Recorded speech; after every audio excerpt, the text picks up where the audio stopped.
नमस्ते। Right wing, left wing ये शब्द हम अक्सर सुनते रहते हैं, लेकिन इन्हीं शब्दों का काफ़ी हद तक दुरुपयोग भी होता है। बहुत लोग इसका तात्पर्य नहीं जानते हैं और फिर भी इन शब्दों को यूज़ करते रहते हैं। तो इस वीडियो में अगर आप मेरे साथ अंत तक बने रहेंगे तो मैं आपको इनकी ओरिजिन के बारे में तो ज़रूर बताऊंगी, लेकिन आपको ये भी बताऊंगी बहुत ही दिलचस्प तरीके से कि आज ये हिंदुस्तान और दुनिया के कॉन्टेक्स्ट में इनका क्या मतलब है। मैं आपको ये भी बताऊंगी कि कौन सी आइडियोलॉजी बेस्ट है, और अगर आप अंत तक बने रहे तो ये भी जान लेंगे कि मैं कौन सी आइडियोलॉजी में बिलीव करती हूँ। तो सीधा शुरुआत करते हैं। सन 1789 से फ्रेंच रेवोल्यूशन का समय चल रहा है। वहाँ पे जो है बैस्टील में राइटर्स ने अटैक कर दिया था। उसी दौरान जो है नेशनल असेंबली बैठाई गई जिसमें मोनार्क बैठे हुए थे। उन्होंने कॉन्स्टिट्यूशन को रिफॉर्म करना था। कुछ लोग उनके राइट पे बैठे थे, कुछ लोग उनके लेफ्ट पे बैठे थे। जो लोग राइट पे बैठे थे वो थे अमीर लोग, और वो लोग जो कि मोनार्क को सपोर्ट करते थे। जो लोग लेफ्ट पे बैठे थे वो लोग थे गरीब तबके के लोग, जो लोग चाहते थे कि डेमोक्रेटिकली इलेक्टेड गवर्नमेंट ही हो। वहीं से इन दो शब्दों को कॉइन कर दिया गया, क्योंकि बढ़ चढ़ के वहाँ के न्यूज़पेपर्स ने और उनके वर्नैक्युलर्स ने इसके बारे में बात करनी शुरू कर दी। तो राइट और लेफ्ट वर्ड्स जो है वो आ ही गए। लेफ्ट का तात्पर्य हो गया रिफॉर्मिस्ट, राइट का तात्पर्य बन गया कॉन्जर्वेटिव। अब मैं आपको थ्योरेटिकली बता देती हूँ कि एक्चुअली इन दो आइडियोलॉजीज का मतलब क्या है, ताकि आप कनेक्ट कर पाए उसको प्रेजेंट डे इंडिया और प्रेजेंट डे वर्ल्ड के कॉन्टेक्स्ट में। तो जो लेफ्ट लीनिएज वाले लोग होते हैं वो सेम सेक्स मैरिज को सपोर्ट करते हैं। वो कहते हैं कि अबॉर्शन पर्सनल राइट है। इमिग्रेशन वो चाहते हैं कि हो। वो फ्री ट्रेड में ज़्यादा विश्वास नहीं रखते। वो कहते हैं कि वेल्दी जो लोग हैं उनको हेवीली टैक्स करना चाहिए। वो माइनॉरिटी राइट्स में बहुत विश्वास करते हैं। उन्हें लगता है माइनॉरिटीज़ का ध्यान रखना चाहिए सरकार को। वो चाहते हैं कि इकोनॉमिकली गवर्नमेंट का जो इंटरवेंशन है वो इकोनॉमी चलाने में, देश चलाने में काफ़ी ज़्यादा होना चाहिए। वो फ्री ट्रेड में खास विश्वास नहीं रखते, और सबसे बड़ी चीज़ है वो धर्म और राष्ट्र को अलग अलग देखना चाहते हैं। उसी के विपरीत अगर जाए तो राइट विंग आइडियोलॉजी के लोग वह होते हैं जो कहते हैं कि सेम सेक्स मैरिज नहीं होनी चाहिए। वो कहते हैं कि अबॉर्शन नहीं होना चाहिए। वो इमिग्रेशन पे भी लगाव लाना चाहते हैं। फ्री ट्रेड को वो बहुत सपोर्ट करते हैं, क्योंकि वो कहते हैं कि फ्री ट्रेड होगा तो इकोनॉमी बढ़ेगी और सबका भला होगा। टैक्सेस वो कहते हैं कि वेल्दी को इतना भी टैक्स नहीं करना चाहिए, क्योंकि लोगों के पास इंसेंटिव होना चाहिए मेहनत और अच्छा काम करने के लिए। माइनॉरिटी राइट्स में वो विश्वास नहीं रखते। वो कहते हैं कि सब बराबर है, तो किसी को माइनॉरिटी और मेजॉरिटी की तरह ट्रीट करने की ज़रूरत नहीं है। वो चाहते हैं कि जो पर्सनल लिबर्टी है वो ज़्यादा है, पर्सनल राइट्स ज़्यादा हो, तो गवर्नमेंट को खास इकोनॉमी में इंटरवेंशन करने की ज़रूरत नहीं है। फ्री ट्रेड में वो बहुत विश्वास रखते हैं, और वो चाहते हैं कि रिलीजन और संस्कृति जो है वो साथ में ही चले। और कोल्ड वॉर का बेसिकली समय था जब ये जो टर्म्स हैं फिर से काफ़ी बड़े तरीके से उभर के आए, क्योंकि जो चाइना और सोवियत था वो चाहते थे कि कम्युनिज्म फैले, और जो यूएस है वो चाहता था कि कैपिटलिज्म फैले दुनिया में, और उसी को वो लोग प्रोपोगेट कर रहे थे। अब प्रेजेंट डे इंडिया के कॉन्टेक्स्ट में अगर हम बात करें तो कुछ पार्टीज हैं जिनको लेफ्ट लीनिंग और राइट लीनिंग माना जाता है।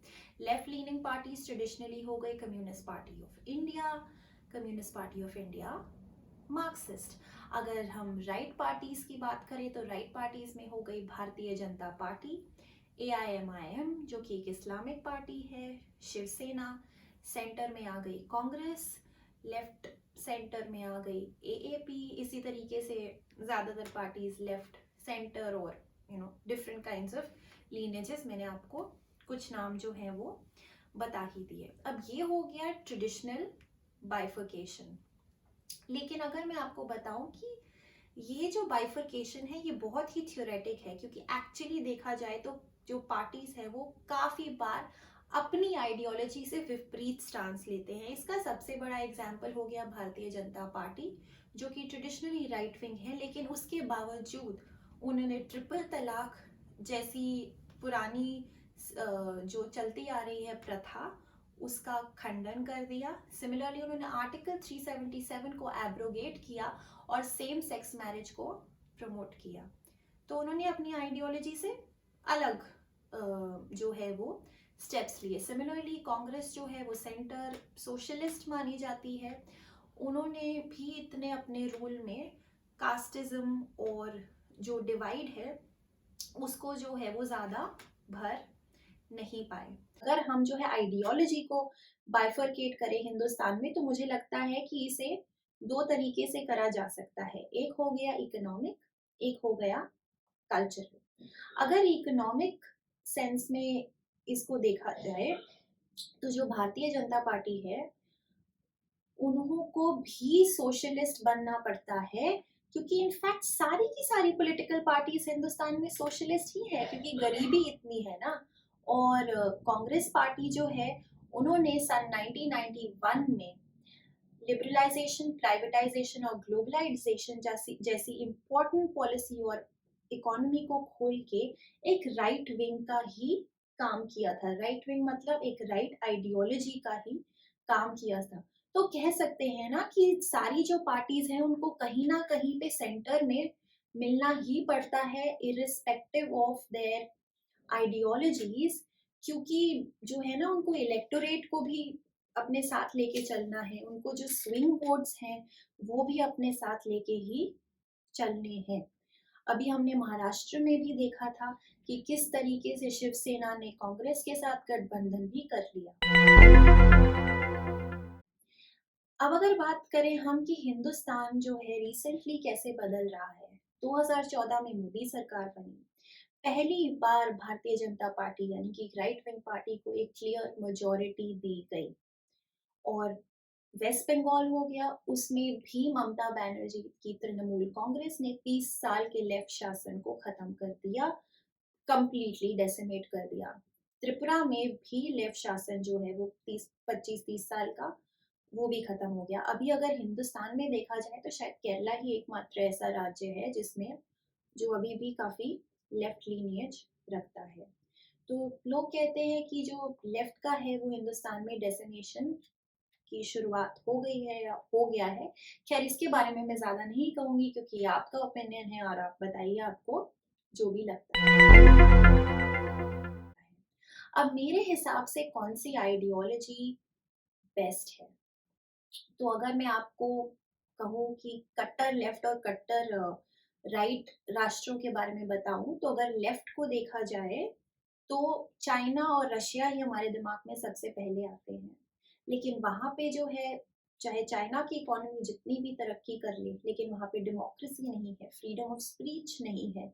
और 60s 70s के दशक में काफी हद तक वहां पे मास किलिंग्स भी हो रही थी, और चाइना में भी काफी प्रोटेस्ट चल ही रहे हैं, और अभी भी सॉरी रशिया में प्रोटेस्ट चल रहे हैं, और आप जानते हैं कि अभी कितने भारी भरकम प्रोटेस्ट वहां पे हो रहे हैं। अगर हम राइट की बात करें तो इराक, ईरान, मिडल ईस्टर्न कई जो राष्ट्र हैं वो धर्म के बेसिस पे बने हुए हैं। अगर वहां पे उनके धर्म के विरुद्ध कुछ भी कहा जाए तो उसके रेपरकशंस वहां पे झेलने पड़ते हैं, क्योंकि वहां पे धर्म ही सर्वप्रिय सर्वोपरि है। अब आपको मैं बताती हूँ कि ये मेरा पर्सनल ओपिनियन है कि मेरे हिसाब से जो है और मैं किस आइडियोलॉजी में बिलीव रखती हूँ। तो अगर इकोनॉमिकली देखा जाए तो मुझे लगता है कि मेरी राइट लीनियज है, क्योंकि मेरे हिसाब से फ्री ट्रेड होना चाहिए, मेरे हिसाब से एंटरप्रेन्योरशिप को बढ़ोतरी मिलनी चाहिए, मेरे हिसाब से पर्सनल लिबर्टी को बढ़ोतरी मिलनी चाहिए, मेरे हिसाब से हमें इंसेंटिवाइज करना चाहिए लोगों को और उनको उभरने का मौका देना ही चाहिए। लेकिन अगर कल्चरली देखा जाए तो शायद मेरी लेफ्ट लीनियज है, क्योंकि मेरे हिसाब से एक राष्ट्र जो है वो धर्म के बेसिस पे नहीं बनना चाहिए, और सारी जाति प्रदा जो है वो एक राष्ट्र में सबको मिल बांट के और फॉरवर्ड थिंकिंग और फॉरवर्ड आइडियोलॉजी के साथ ही मिल बांट के रहना चाहिए। तो ये थी आइडियोलॉजी की हिस्ट्री और प्रेजेंट डे वर्ल्ड में आइडियोलॉजीज का क्या मीनिंग है। ये कॉन्सेप्ट थियोरेटिकली ही ठीक है, क्योंकि एक्चुअल में इसके एप्लीकेशन में जो है वो काफ़ी हेजी हो जाता है, क्योंकि कहीं ना कहीं सबको मिडिल ग्राउंड पे मिलना ही पड़ता है। आप मुझे बताइए कि आपको मेरी इस वीडियो के बारे में क्या लग रहा है। मैं आपके ओपिनियंस जानने के लिए बहुत बहुत उत्सुक हूँ। सब्सक्राइब करना बिल्कुल मत भूलिएगा, और अगर आपको पसंद आ रही है वीडियो तो लाइक और शेयर भी कर दीजिएगा। मेरी वीडियोस देखने के लिए बहुत बहुत शुक्रिया।